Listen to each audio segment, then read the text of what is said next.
Social media Patel Prahlad भाई में SIR यानी स्पेशल इंटेंसिव रिवीजन की प्रक्रिया को जिस तरह चुनाव आयोग ने लागू किया है और आगे बढ़ा रहा है, उस पर कई सवाल खड़े हुए हैं।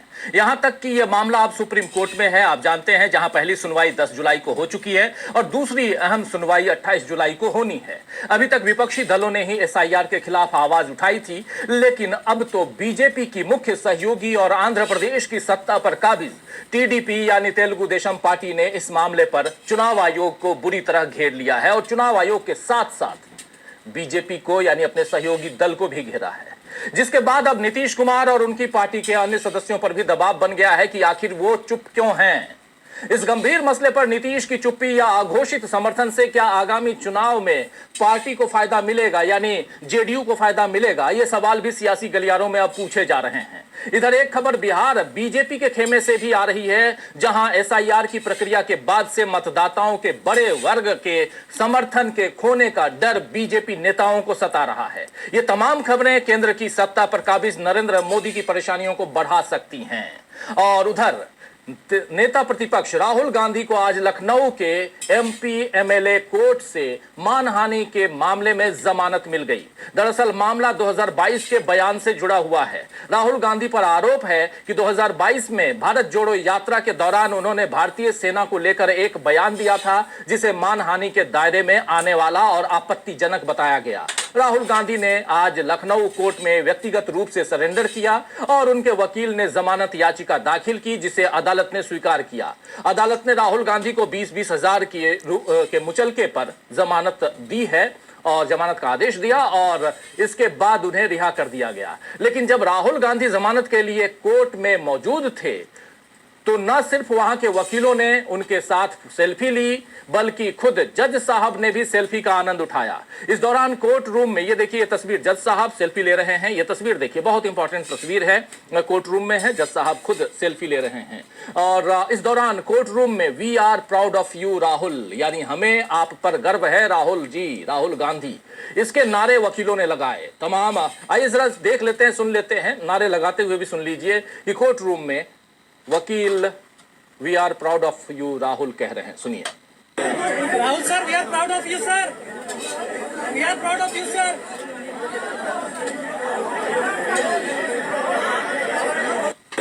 Rahul sir, we are proud of you sir, we are proud of you sir.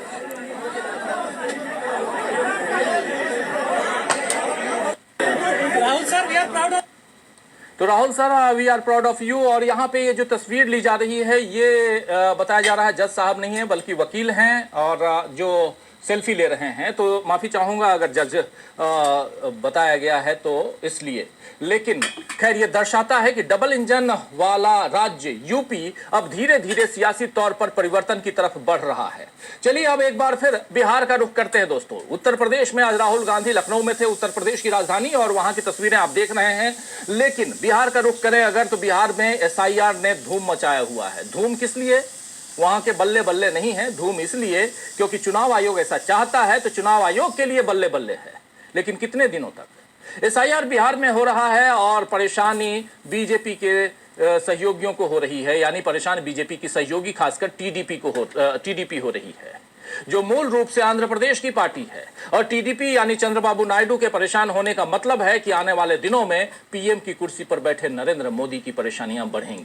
दरअसल चंद्रबाबू नायडू की पार्टी ने बिहार में एसआईआर प्रक्रिया पर यह कहते हुए सवाल खड़े कर दिए हैं कि किसी बड़े चुनाव से पहले 6 महीने के अंदर तो एसआईआर प्रक्रिया नहीं ही होनी चाहिए। यानी 6 महीने, अगर चुनाव है और 6 महीने पहले आप ये जो करवा रहे हैं, ये गलत करवा रहे हैं। टीडीपी ने इस मामले में चुनाव आयोग को एक खत लिखा है।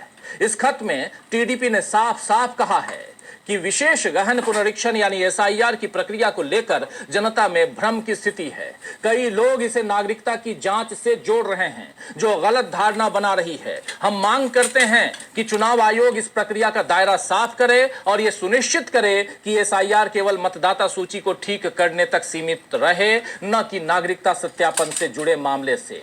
अगर इस प्रक्रिया को ठीक ढंग से साफ नहीं यानी स्पष्ट नहीं किया गया, तो ये अल्पसंख्यक समुदायों और सामाजिक सामाजिक आर्थिक रूप से कमजोर वर्गों में अविश्वास को बढ़ा सकता है। मतदाता सूची को अपडेट करने की प्रक्रिया पारदर्शी और निष्पक्ष होनी चाहिए ताकि चुनाव आयोग की विश्वसनीयता बनी रहे।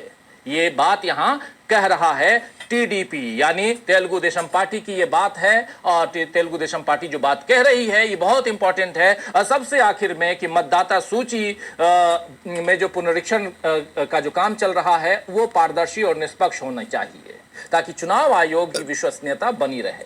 इसीलिए दोस्तों अब सवाल उठ रहे हैं कि कहीं टीडीपी का यह कदम बीजेपी के लिए गठबंधन में दरार की वजह तो नहीं बनेगा और क्या अब चुनाव आयोग पर दबाव बढ़ेगा। विपक्ष तो लगातार एसआईआर की प्रक्रिया की पोल खोल ही रहा है।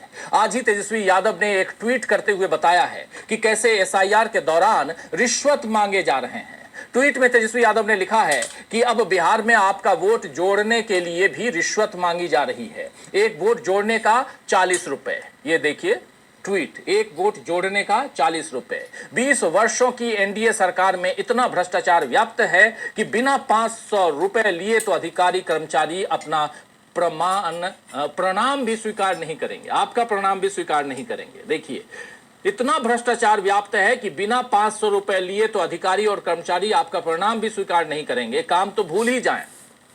मैंने प्रथम दिन यानी तेजस्वी यादव कह रहे हैं मैंने प्रथम दिन पहले ही दिन कहा था कि मतदाता सूची विशेष गहन पुनरीक्षण में मांगे गए दस्तावेज बहुत कम लोगों के पास है। अगर सरकारी कार्यालय जाएंगे तो बिना रिश्वत लिए अधिकारी आवास, जाति सहित अन्य प्रमाण पत्र बनाएंगे ही नहीं। चुनाव आयोग ने माहौल बना दिया है। बीएलओ भी जानते हैं कि चुनाव आयोग ने किन का नाम काटना है, ये पूर्व निर्धारित है। बाकी सब चुनाव आयोग ढकोसला कर रहा है। ये बात यहां पर कह रहे हैं तेजस्वी यादव। इस ट्वीट के साथ तेजस्वी यादव ने एक वीडियो भी साझा किया है जिसमें साफ साफ देखा जा सकता है कि कैसे रुपए की मांग हो रही है। जरा उस वीडियो को भी देख लीजिए। ऑनलाइन करने के पैसे कितने लिया? केटू फार्म दिया, कौन लिया बताओ इधर। आप पैसा लिए ऑनलाइन? अरे भैया चाय परी लेके फोन पे से पैसा दिया वो आप लिए 20 रुपए फार्म करके लिया है। काहे लीजिएगा फार्म का पैसा? तकलीफ है आपको? हाँ तकलीफ है ना, काहे पैसा लीजिएगा? इसका पैसा लग रहा है। अरे वापस ले लो ना यार, हल्ला मत तो करो। वापस लेंगे पैसा, मगर आप काहे लिए पैसा? प्रेम से मांगा दिया प्रेम से भी नहीं मांगिएगा, काहे मांगिएगा? आप प्रेम से भी काहे मांगिएगा? एक मिनट, प्रेम से भी काहे मांगे? इसका पैसा लगता है। सॉरी आप बोलो वापस कर दीजिए। और बता चलिए पैसा वापस कीजिए, पैसा वापस कीजिए। जो दिए वही दीजिए।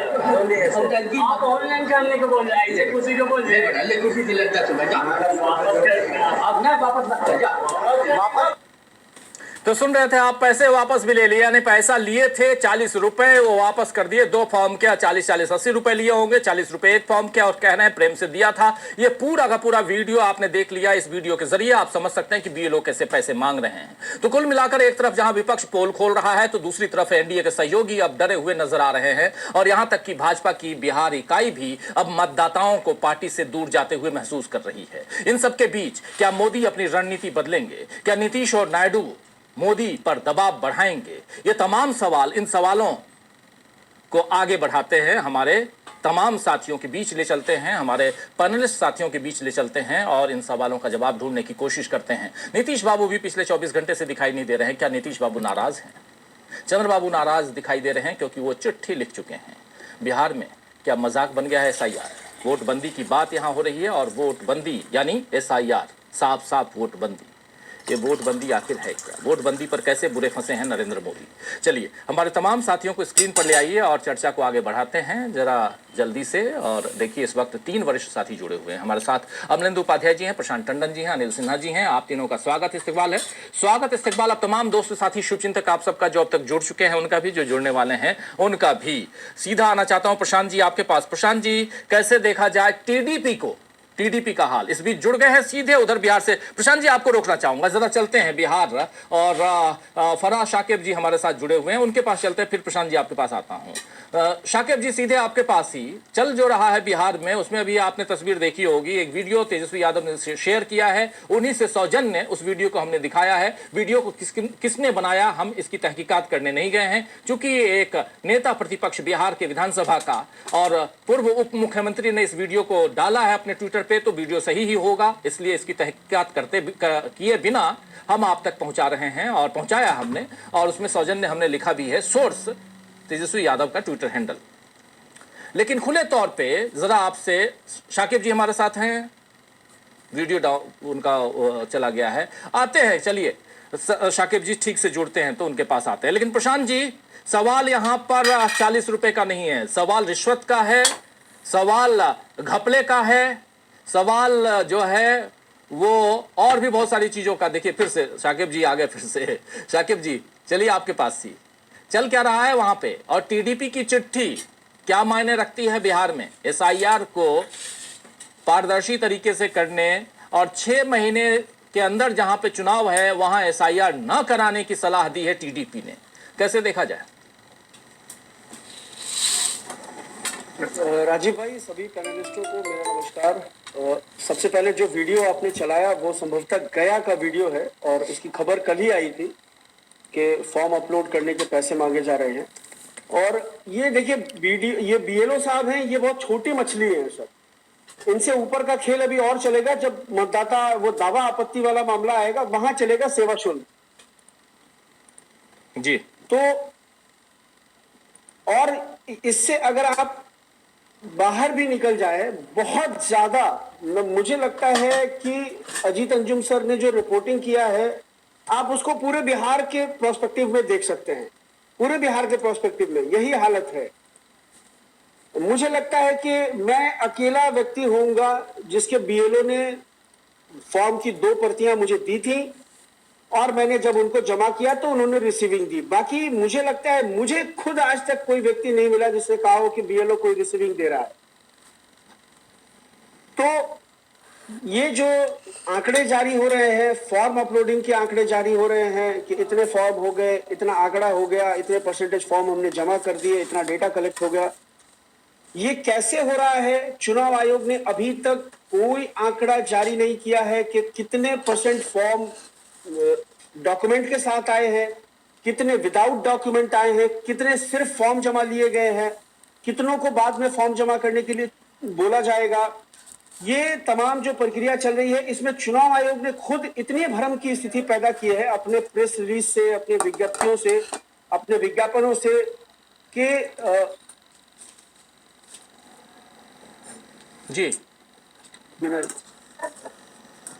चलिए, शाकिब जी का वीडियो फिर डाउन हो गया है। प्रशांत जी आपके पास सीधे, प्रशांत जी वीडियो को भी देख रहे हैं हम लोग। अब परेशानी में बीजेपी भी दिखाई दे रही है, लेकिन सबसे ज्यादा परेशानी तो वहां से शुरुआत होती है जब टीडीपी की चिट्ठी आती है।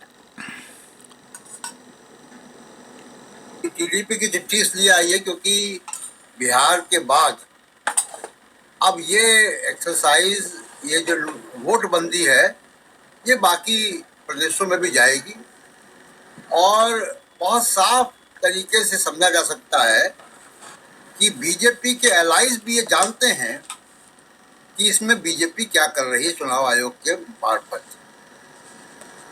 बीजेपी अपने वोट, अपना आधार मजबूत करवा रही है, और ये आरएसएस की देखिए 100वीं वर्षगांठ है।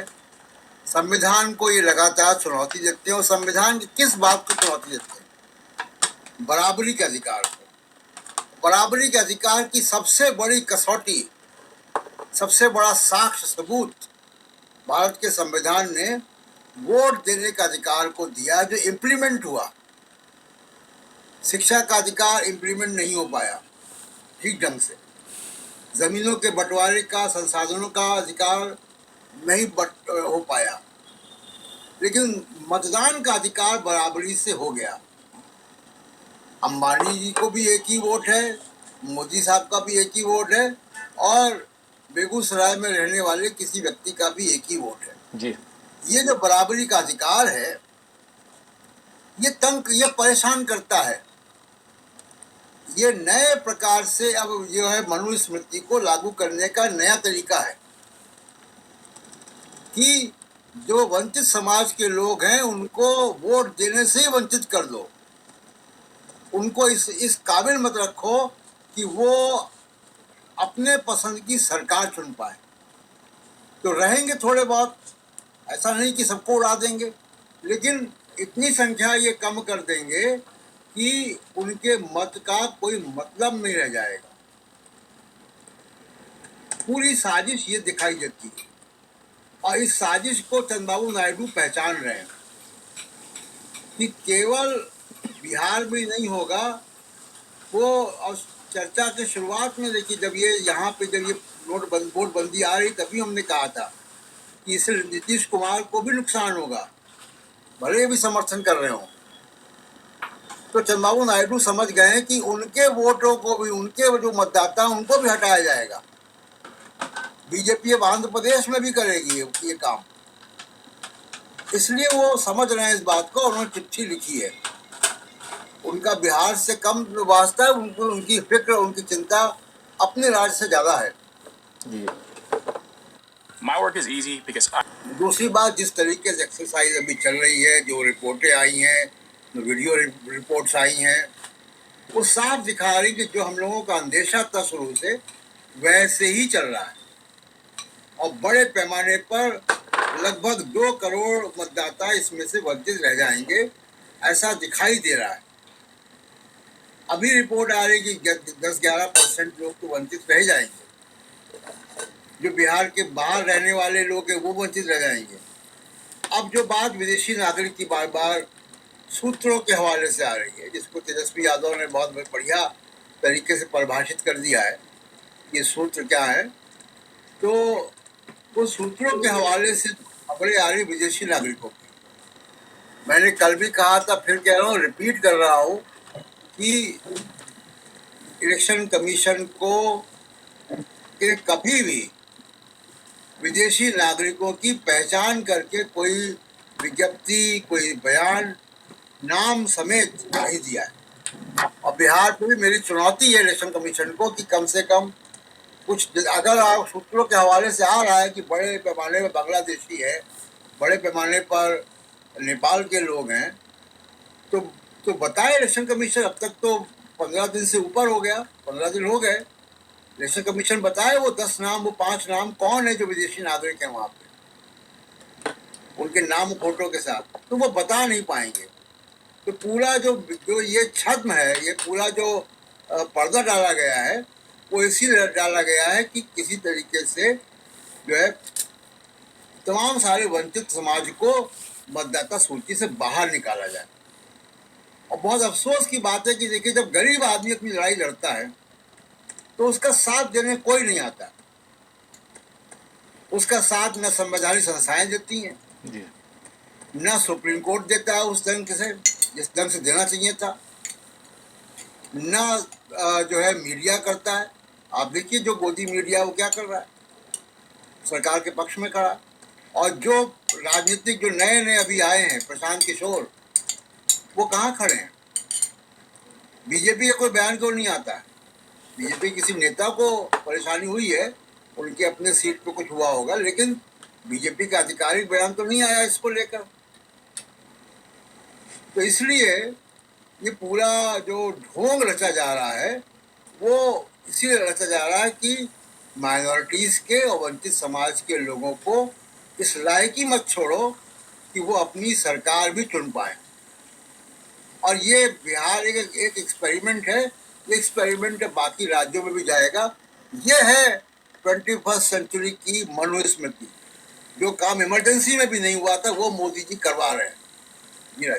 जी बिल्कुल बिल्कुल। एक बार फिर से शाकिब जी आपके पास आना चाहता हूं। इस बीच जुड़ गए हैं प्रोफेसर रविकांत जी हमारे साथ। रविकांत जी आपका स्वागत है इस कार्यक्रम में, और अनिल सिन्हा जी भी जुड़े हुए हैं हमारे साथ, अमलेंदु उपाध्याय जी भी। शाकिब जी, आखिर चल क्या रहा है? अब तो 88% फॉर्म ऑलरेडी आ गए हैं चुनाव आयोग के पास, और चुनाव आयोग के बल्ले बल्ले, चुनाव आयोग कह रहा है कि हम जो कह रहे थे सब कर रहे हैं, बहुत सुचारू ढंग से चल रहा है। आज एक फुल पेज का विज्ञापन भी आया है जिसमें यह कहा गया है कि जो लोग बिहार से बाहर हैं वो मोबाइल उठाइए और मोबाइल पे सब कुछ डाल दीजिए, आपका मतदाता पत्र बन जाएगा, उसमें कहीं कटेगा नहीं। तो चुनाव आयोग अपनी तरफ से पारदर्शिता दिखाने की कोशिश कर रहा है, लेकिन वहां के लोग क्या कह रहे हैं, चूंकि आप ग्राउंड जीरो पे हैं, आपसे बेहतर कौन जानेगा, इसलिए आपसे समझना चाहता हूं। इस बीच जो खबरें आ रही हैं, जो FIRs हो रहे हैं, जो लोग रिपोर्टिंग कर रहे हैं मिसलीडिंग कह के उसे उस पूरे मामले को दरकिनार करने की कोशिश हो रही है, इन सब की भी प्रतिक्रिया है क्या लोगों के बीच? राजीव भाई, अजीत अंजुम साहब पर जिस थाने में FIR हुई है, मैं उसी थाने क्षेत्र में अभी बैठा हुआ हूँ और यही वो इलाका है जहां अजीत अंजुम साहब ने रिपोर्टिंग की थी। ये DB लाइव के दर्शकों को मैं बताना चाहता हूँ और आप अंदाजा लगाइए कि किस तरह से काम हो रहा है कि हस्ताक्षर किसी और का, फोटो किसी पर नहीं। कई तो ऐसे फॉर्म्स अजीत अंजुम साहब ने खुद पकड़े जिस पर कुछ भी नहीं लिखा हुआ था, सिर्फ सिग्नेचर किया हुआ है। मतलब जो 4 कॉलम है जिसमें आपकी जन्मतिथि है, आपका आधार संख्या है, आपके माता जी का नाम है, पिताजी का नाम है, उनका एपिक नंबर है और नीचे जीवन साथी का नाम, आधार कार्ड, एपिक नंबर जो भी है, यदि हो तो उसमें वैकल्पिक दिया गया है तमाम चीजें, लेकिन आपकी खुद की डेट ऑफ बर्थ और आधार नंबर ये देना है आपको जी। तो वहां वैसे भी फॉर्म्स मिले जिस पर कुछ भी नहीं लिखा हुआ था। आप अंदाजा लगाइए कि उन फॉर्म्स के अपलोड होने के बाद वो किसके खाते में जाएंगे। और अजीत अंजुम साहब के ऊपर जिस तरह से मैनिपुलेट करके FIR करने की कोशिश की गई है, अजीत अंजुम साहब ने तो बस यही दिखाने की कोशिश की कि भाई देखिए जो टारगेट किया गया और जिस तरह का मीडिया माहौल बना रहा है कि इससे मुसलमानों को, मतलब अब्दुल की चूड़ी टाइट होगी, तो अब्दुल ने तो अपने कील कांटे दुरुस्त कर रखे हैं ज्यादा से ज्यादा। वो यही तो बता रहे थे BLO साहब से जिन्होंने बात किया, मेरी व्यक्तिगत परिचय है उनसे, पारिवारिक संबंध है, परिवार के लोग हैं वो। उन्होंने क्या कहा कि हमारे बूथ पर इतने वोटर हैं और उसमें 80% लोगों ने कागज के 7 फॉर्म्स जमा किए। तो अजीत साहब ने यही तो कहा कि देखिए, और जो पिछड़े अति पिछड़े दलित महादलित वर्ग के लोग हैं उनके पास कागज नहीं है। मैं कई दिनों से अपने शहर में 1-2 जगह मैंने चिन्हित किया हुआ है, मैं वहां जाने की कोशिश कर रहा हूँ, लेकिन 2 दिन से थोड़ा सा मौसम ठीक नहीं है, वरना मैं वहां जाकर के आपको वहां से भी रिपोर्ट करूंगा। मेरी कोशिश रहेगी कि मैं कल या परसों वहां जाऊं और मुझे पक्का यकीन है कि वहां तक फॉर्म्स नहीं पहुंचे होंगे। वो लोग बिल्कुल दुनिया से कटे हुए लोग हैं, चारों तरफ जिनके पानी है। और अब तो यहाँ देखिए आप, रोजाना साथ साथ खबरें ये भी आ रही है कि गंगा जल स्तर किस तरह से बढ़ता जा रहा है रोज, और गंडक है, कोसी है, बागमती, जितनी भी नदियां बिहार में हैं सब खतरे के निशान से ऊपर है। सब अब मतलब हफ्ते 10 दिन में अब आपको बाढ़ की खबरें शुरू हो जाएंगी। बिल्कुल, मतलब एक तरफ प्रशासन को ये भी है कि भाई आपको जो है फ्लड रिलीफ के लिए भी आपको अपनी प्रैक्टिस करनी है, अपनी एक्सरसाइज करके रखनी है और साथ साथ इसको भी चलाना है। लेकिन इस सब में सबसे जो घिनौना रोल है, सबसे घिनौना रोल आप जिसको कह सकते हैं, वो गोदी मीडिया का है। गोदी मीडिया एकदम चुनाव आयोग और बीजेपी के प्रोस्पेक्टिव को इम्प्लीमेंट करने, एस्टैब्लिशमेंट करने के लिए मतलब किसी भी हद तक जाने को तैयार है। राजीव भाई, आपको याद होगा जैसे सुप्रीम कोर्ट ने कहा कि आप जो है आधार कार्ड, वोटर ID कार्ड और राशन कार्ड को कंसीडर करिए, उसके बाद पूरी गोदी मीडिया में एक मुहिम चलाई गई कि किस तरह से आधार कार्ड की क्रेडिबिलिटी पर सवाल खड़ा किया जाए, जिसमें आपको किशनगंज, अररिया, पूर्णिया और कटिहार जी, 4 जिलों के मुस्लिम बाहुल्य इलाकों की आबादी बताई गई, डेटा बताया गया कि देखिए इतना प्रतिशत मुसलमान है और यहाँ इतना प्रतिशत आधार बना है। ये स्थिति पूरे बिहार में है, पूरे कंप्लीट। एक जहानाबाद एकमात्र ऐसा जिला है जहां आधार कार्ड का सैचुरेशन रेट 97% है। बाकी कहीं भी आप चले जाइए, पटना का 113% है, लखीसराय जहां से हमारे डिप्टी CM आते हैं विजय सिन्हा, जहां के विधायक है, वहां का सैचुरेशन रेट 110% है। और ये कमोबेश पूरे देश की स्थिति है। हिमाचल की आप बात कर लीजिए, गुजरात की बात कर लीजिए, मध्य प्रदेश की बात कर लीजिए, तमाम जगह आपको ये स्थिति मिलेगी। लेकिन किस तरह से उसको करने की कोशिश की है। उसके बाद अब आप देखिए, फिर ये गोदी मीडिया ने सूत्र के हवाले से खबर चलाई कि बांग्लादेशी और म्यांमार और फलाना जमाका के नागरिक मिले, और अगले दिन मैंने ABP न्यूज की एक क्लिप देखी, उस पर थंबनेल लिखा हुआ था कि कहीं कोई नागरिक जो है, कोई विदेशी नागरिक नहीं मिला है। तो भाई आप ही चला रहे हैं सूत्र के हवाले से। अब उस तेजस्वी यादव उस सूत्र को मूत्र कह देते हैं तो विजय सिन्हा, सम्राट चौधरी सब एकदम भवें चढ़ाने लगते हैं, आस्तीन चढ़ाने लगते हैं, माफी मांगने की बात करने लगते हैं कि माफी मांगना चाहिए। प्रशांत किशोर कहते हैं कि बहुत पढ़े लिखे नहीं है इसीलिए करें। भाई प्रशांत किशोर साहब आप तो पढ़े लिखे हैं, आप बहुत स्कॉलर आदमी है, तो क्या आपको जमीन की हकीकत नहीं पता है? कितने लोगों के पास ये कागज होंगे जो चुनाव आयोग मांग रहा है? या आपको एक एजेंडा दिया हुआ है कि आपको उसी एजेंडे पर चलना है जो भाजपा का एजेंडा है? और उसके बाद अब आप देख लीजिए आज की जो तस्वीर है, चूंकि मैं राजीव भाई पूरी जिम्मेदारी से आपको बता रहा हूं कि जनता दल यूनाइटेड के अंदर एक बड़ा तबका ऐसा है जो एसआईआर के पक्ष में नहीं है। क्योंकि देखिए जनता दल यूनाइटेड का भी जो कोर वोटर है वो दलित, पिछड़ा, अति पिछड़ा, महादलित, जदयू को जमीन की हकीकत पता है कि भाई उनके जो वोटर्स हैं वो किस स्थिति में है, क्या उनकी आर्थिक स्थिति है, कागज जो चुनाव आयोग मांग रहा है उनमें से कितने लोगों के पास वो कागज होंगे। तो ये जदयू का जो कोर वोट बैंक है इसको भी डेंट लगाने का अगर वाकई चुनाव आयोग नाम काटने की साजिश करेगा या जो भी करे, जिस तरह की हम लोग आशंका जता रहे, तो उसके चपेटे में नीतीश जी के वोटर्स भी आएंगे कि सिर्फ एमवाई को लिया जाएगा टारगेट, और गरीब सवर्ण भी उससे परेशान है। लेकिन और ये चीजें अब चूंकि जदयू के साथ क्या मसला है मैं नहीं कह सकता हूं कि जदयू को संजय झा ने किस तरह से कब्जा किया हुआ है और ललन सिंह ने किस तरह से कब्जा किया हुआ है, देवेश चंद्र ठाकुर ने किस तरह से कब्जा किया हुआ है, लेकिन ये जदयू के अंदर का जो एक ओबीसी ईबीसी लॉबी है उसके अंदर बहुत ज्यादा बेचैनी है, बहुत ज्यादा वो इसको लेकर के पजल है, और उसको भी लग रहा है कि वो कहीं ना कहीं जो उसका आधार वोट है उसको डेंट लगाने की कोशिश है। दूसरी तरफ आप देख लीजिए आज नायडू की चिट्ठी जो आई है, नायडू ने जो सवाल खड़ा किए हैं उनको लग रहा है, क्योंकि चुनाव आयोग बार बार ये कह रहा है कि ये पूरे देश में करेंगे, हम असम में करेंगे, बांग्लादेश में करेंगे, फिर वो तमिलनाडु भी जाएंगे। ऑब्वियसली जब आप कह रहे हैं कि हम पूरे देश में करेंगे तो अब विपक्ष की जो पार्टियां, देखिए उपेंद्र कुशवाहा जी ने एनडीए में होते हुए उपेंद्र कुशवाहा जी ने तो बहुत शुरू में सवाल उठाया था कि इसकी टाइमिंग सही नहीं है, इसकी प्रक्रिया का पालन सही से नहीं हो पाएगा, बहुत ज्यादा जो है समय चाहिए इसके लिए, ये एक्सरसाइज ठीक है करना चाहिए लेकिन समय बहुत जो है अनुचित है, ये समय नहीं है इसके लिए। ये उपेंद्र कुशवाहा ने सबसे पहले एनडीए में उपेंद्र कुशवाहा ने आवाज उठाई है इस पर जी। उनके बयान आपको मिल जाएंगे। और अब देखिए अब नीतीश जी के साथ क्या मसला है मैं नहीं कह सकता हूं, लेकिन अब आप देख लीजिए कि नायडू साहब की तरफ से भी आ गया, आपत्ति तो आ ही गई उनकी तरफ से भी, तो धीरे धीरे और भी लोग बोलेंगे। लेकिन बिहार में मांझी जी की और चिराग पासवान की क्या मजबूरी है मैं नहीं कह सकता हूं, या जनता दल यूनाइटेड की, क्या उनको जमीन की हकीकत नहीं पता है कि कितना सफर करेंगे लोग, उनके जो कोर वोटर्स हैं। जी बिल्कुल बिल्कुल। देखिए अजीत अंजुम साहब ने जो वीडियो बनानी शुरू की, पहले हाजीपुर से उन्होंने शुरू किया था, जो चिराग पासवान का संसदीय क्षेत्र है, उस पूरी वीडियो को अगर आपने देखी होगी या दूसरे पैनलिस्ट साथियों ने देखी होगी, प्रशांत सर ने या नंदू भैया ने, तो आप देखेंगे कि उसमें जिस गांव में वो थे, इकहरा या इनहरा जो भी वो गांव है, जो भी वो पंचायत है, वहां 100 में 100% लोग आपको बता रहे थे कि उनके पास डॉक्यूमेंट्स के नाम पर सिर्फ आधार कार्ड और एपिक नंबर है, यानी वोटर आईडी कार्ड है। और ये दोनों ही चीजें चुनाव आयोग ने मान्य नहीं की है। तो क्या अगर उसी आधार पर चुनाव आयोग स्क्रूटनी करके मतदाता लिस्ट तैयार करेगा तो क्या उन लोगों का नाम रह जाएगा? और वो उनके टाइटल्स आप देखिए, वो जो उपनाम है उनके, वो नीतीश जी का कोर वोटर माने जाते हैं। नानुक, मंडल, कोयरी, कुर्मी, यही जातियां थी जहां अजीत साहब सबसे पहले पहुंचे थे और उन्होंने वहां से शुरुआत की थी। तो ये तो जनता दल यूनाइटेड भी समझ रही है। और बाकी चीजें तो अब देखिए, हम लोग तो पहले ही डिस्कशन कर चुके हैं कि सेवा शुल्क कितना पड़ेगा। बीएलओ साहब ने 40 रुपए सेवा शुल्क मांग लिया। जी जी जी जी। अब हो सकता है जो ईआरओ साहब होंगे वो 4,000 भी मांग सकते हैं, 4 लाख भी मांग सकते हैं सेवा शुल्क।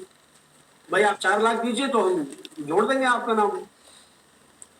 अभी परतें और उठनी बाकी है, लेकिन फिर भी चर्चा में ये जरूर है कि लोगों को लग रहा है सुप्रीम कोर्ट इसमें हस्तक्षेप करेगा और 28 तारीख को शायद कुछ बेहतर, जो गरीब तबका है, जो पिछड़ा तबका है, जो अति पिछड़ा तबका है, उसके हक में कुछ बेहतर हो जाए सुप्रीम कोर्ट से। अदरवाइज सरकार से या चुनाव आयोग से तो ऐसी उम्मीद नजर नहीं आती। चुनाव आयोग ने दरअसल इसको अपने ईगो पे ले लिया है और चुनाव आयोग को जो टास्क दिया गया है उसको हर हाल में पूरा करना है। इसलिए वो ज्ञानेश कुमार जी जैसे तैसे डेटा पूरा कर रहे हैं, डेटा सार्वजनिक कर रहे हैं। कल देखिए, कल शाम में खबर चलनी शुरू हो गई कि बिहार में 35 लाख वोटरों के नाम कट जाएंगे। भाई, जब अभी फॉर्म कलेक्शन की प्रक्रिया पूरी नहीं हुई है, जब उसकी स्क्रूटनी नहीं हुई है, जब उसका एक टेंटेटिव ड्राफ्ट पब्लिश नहीं हुआ है, तो आपने नंबर कैसे बता दिए कि 35 लाख? लेकिन ये बताइए शाकिब जी कि एक खबर तो ये आप बता रहे हैं कि 35 लाख वोटर्स के नाम कट जाएंगे, ये खबर चलाई गई, लेकिन ना ये कितने विदेशी मिल गए यहाँ पे बिहार में? चुनाव आयोग ने बताया क्या? सर, ये गोदी मीडिया खुद ही बता रहा है कि एक भी विदेशी नहीं मिले, और 2019 में तो चुनाव आयोग बाकायदा कह चुका है कि एक भी विदेशी नागरिक नहीं है।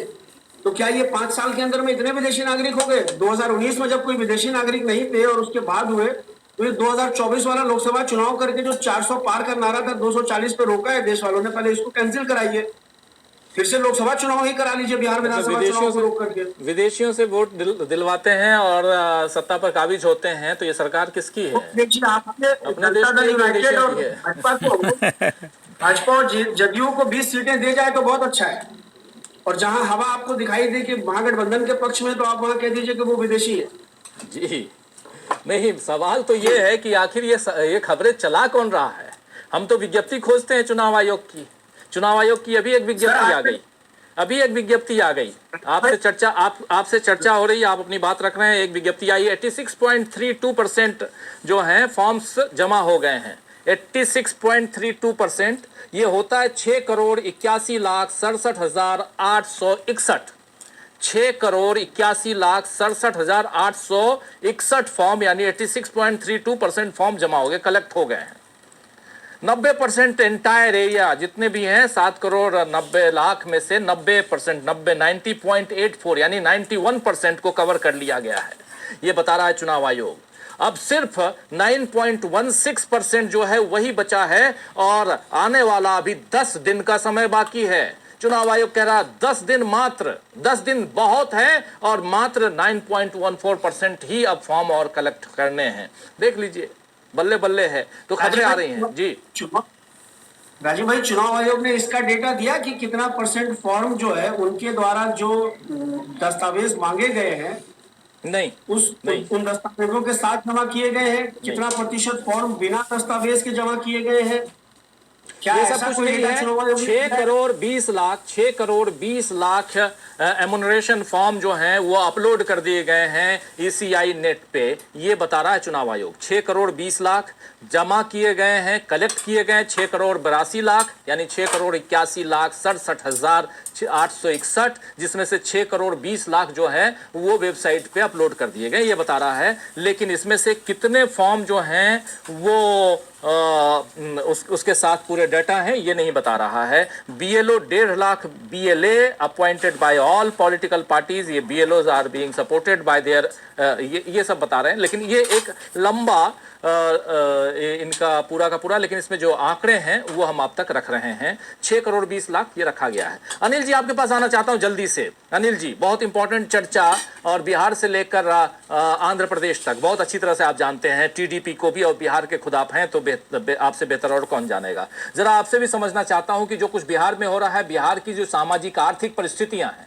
शैक्षणिक परिस्थितियां हैं, इन सब को देखते हुए, और एक बात तो ये, दूसरी तरफ साफ साफ TDP का कहना है कि चुनाव, और ये बात TDP कहे ना कहे, TDP यहां पर इंपॉर्टेंट इसलिए हो जाता है, TDP की बात इंपॉर्टेंट इसलिए हो जाती है क्योंकि वो सत्ता